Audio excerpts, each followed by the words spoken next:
तो आज हम लोग देख लेते हैं लोकल एनेस्थेटिक्स के बारे में। तो असल में लोकल एनेस्थेटिक्स होता क्या है? So local anaesthetics consist of a lipophilic and a hydrophilic portion. अब लाइपोफिलिक मतलब क्या होता है? लाइपोफिलिक मतलब कोई भी ऐसा चीज जो फैट सोल्यूबल हो, ठीक है। फिलिक मतलब लविंग एंड फोबिक मतलब हेटिंग।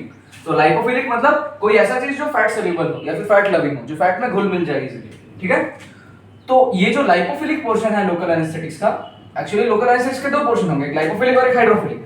तो जो लाइपोफिलिक पोर्शन है वही एनेस्थेटिक प्रॉपर्टी को एग्जिबिट करता है, ठीक है। लाइपोफिलिक पोर्शन की वजह से ही लोकल एनेस्थेटिक्स में एनेस्थेटिक प्रॉपर्टी शो होता है, ठीक है। अब सेकंड पॉइंट देख लेते हैं। As per bond joining they are of two types, esters and amides. मतलब लोकल एनेस्थेटिक्स के दो टाइप्स होते हैं, ईस्टर्स और amides, on the basis of bond joining, ठीक है। अब third point, difference being site of metabolism and potential for allergic reactions. अब ये दोनों के बीच में अंतर किस किस बेसिस पे होता है? Difference being site of metabolism, मतलब जिस साइट पे ये मेटाबॉलाइज होगा, ये अमाइड्स या ईस्टर्स, ठीक है, इसके बेसिस पे, और पोटेंशियल फॉर एलर्जिक रिएक्शंस की वजह से, ठीक है। तो पोटेंशियल फॉर एलर्जिक रिएक्शंस में अमाइड्स बहुत कम एलर्जिक रिएक्शंस शो करता है, इसकी वजह से amides are mostly used over esters, ठीक है। थर्ड पॉइंट एक और बार देख लेते हैं। Difference being site of metabolism and potential for allergic reactions, मतलब ये दोनों साइट ऑफ मेटाबॉलिज्म में डिफर रखते हैं और पोटेंशियल फॉर एलर्जिक रिएक्शंस में भी डिफर करते हैं एक दूसरे से। और अमाइड्स के केस में एलर्जिक रिएक्शन बहुत कम होता है, इसलिए ये अमाइड्स मोस्ट वाइडली हम लोग यूज करते हैं as a form of local anaesthetics. So have a note of it. तो अब हम लोग देख लेते हैं ईस्टर्स और अमाइड्स के बीच में डिफरेंस, जो कि two types of local anaesthetics है, ठीक है। ईस्टर्स में पहला पॉइंट है ester bond joining two portions. मतलब इस लोकल एनेस्थेटिक्स में जो दो पोर्शन रहेंगे, उन दो पोर्शंस को जॉइन कौन करेगा? ईस्टर बॉन्ड, ठीक है। और अमाइड्स में क्या होता है? Amide bond joining two portions, मतलब इनके जो दो पोर्शंस रहेंगे इनको जॉइन करेगा अमाइड बॉन्ड, ठीक है। Second point, metabolised by cholinesterase in plasma to PABA. ठीक है, पाबा क्या है? पैरा अमाइनो बेंजोइक एसिड, ठीक है। ये मेटाबोलाइज किसके द्वारा होता है? कोलिनेस्टरेज। किसमें? प्लाज्मा में। To which compound? PABA, para amino benzoic acid. अब इसमें क्या है? इसमें हेपेटिक मेटाबॉलिज्म, मतलब साइट ऑफ मेटाबॉलिज्म इसका लिवर है, इसलिए हेपेटिक मेटाबॉलिज्म बोला जाता है। Third point, less widely distributed and it is, amides क्या है? मोर वाइडली डिस्ट्रीब्यूटेड, ठीक है। तो इसकी वजह से ये मोस्ट वाइडली यूज किया जाता है, most widely used as compared to esters, ठीक है। ईस्टर्स के मुकाबले अमाइड्स को ज्यादा प्रेफर किया जाता है, ठीक है, ड्यू टू लेस टॉक्सिसिटीज वगैरह और मोर वाइडली डिस्ट्रीब्यूटेड इनके पॉइंट्स के वजह से, ठीक है। एग्जांपल देख लेते हैं एस्टर्स के, procaine and tetracaine.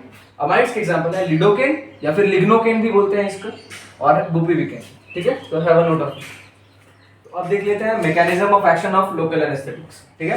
First point है binds to ion selective sodium channels in closed state and this slows depolarisation, ठीक है। ये सोडियम चैनल के साथ बाइंड करता है और डीपोलराइजेशन को स्लो कर देता है।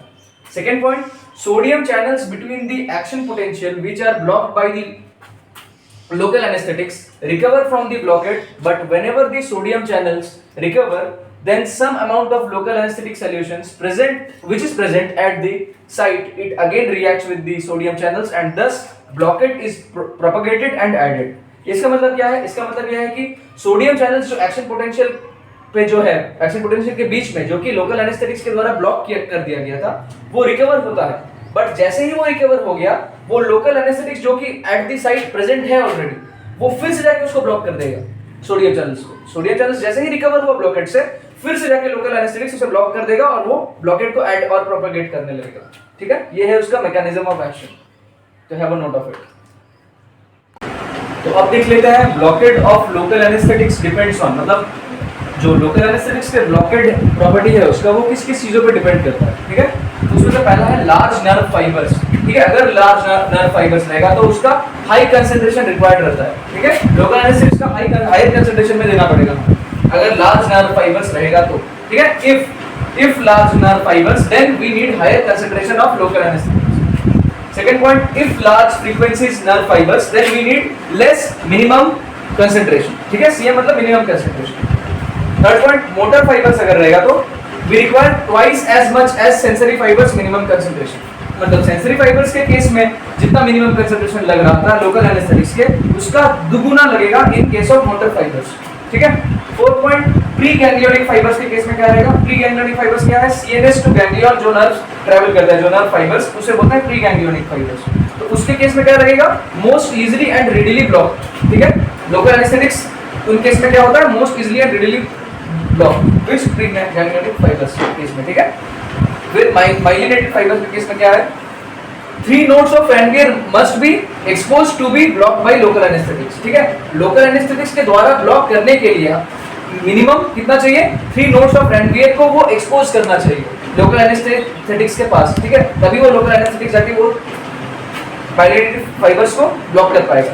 तभी जब 3 nodes of Ranvier एक्सपोज रहेगा किसके? लोकल एनेस्थेटिक्स, ठीक है। तो have a note of it. तो अब देख लेते हैं toxicities in case of CNS, central nervous system, and in case of CVS, cardiovascular system, local anaesthetics के, ठीक है। तो पहला है सीएनएस के बारे में हम लोग पहले देखेंगे, फिर सीवीएस के बारे में देखेंगे। तो सीएनएस में क्या क्या होता है लोकल एनेस्थेटिक्स का साइड इफेक्ट्स या फिर टॉक्सिसिटीज? माइल्ड केसेस किसमें? नमनेस ऑफ टंग, ठीक है। माइल्ड केसेस में क्या देखा गया है? नमनेस ऑफ टंग, टंग का नमनेस, ठीक है। दूसरा है मीडियम केसेस। मीडियम केसेस में क्या देखा गया है? रेस्टलेसनेस, वर्टिगो एंड टिनाइटस, ठीक है।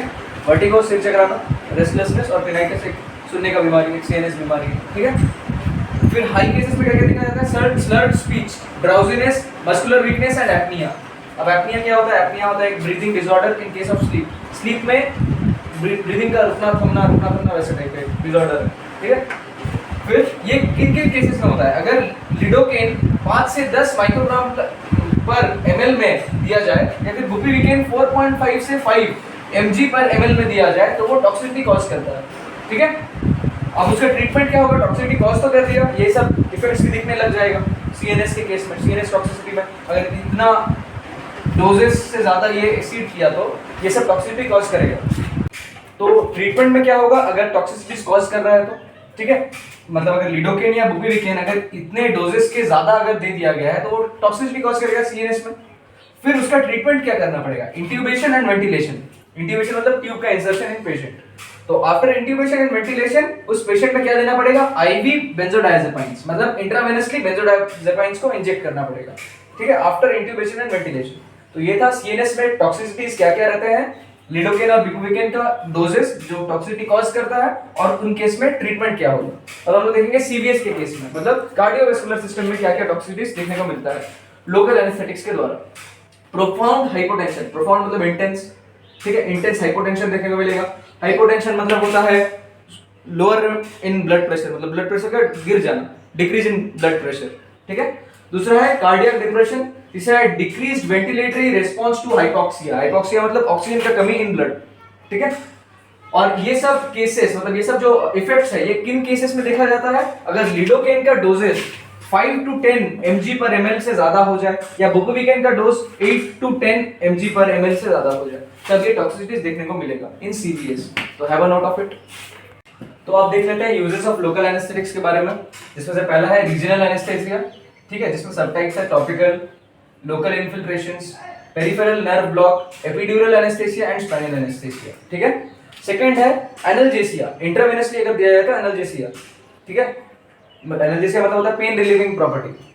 फिर थर्ड रेज्ड आईसीटी का ट्रीटमेंट, आईसीटी मतलब इंट्राक्रेनियल टेंशन। तो इंट्राक्रेनियल टेंशन का ट्रीटमेंट के लिए हम लोग किसको यूज करते हैं? लिडोकेन को, जिसका डोजेस क्या है? 1.5 mg पर kg बॉडी वेट, ठीक है।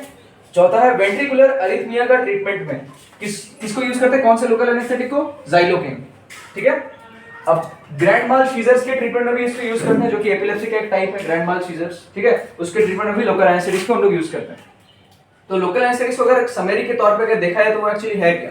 तो local anaesthetics are used by surgeons to take care of small surgeries when anaesthetists are not available.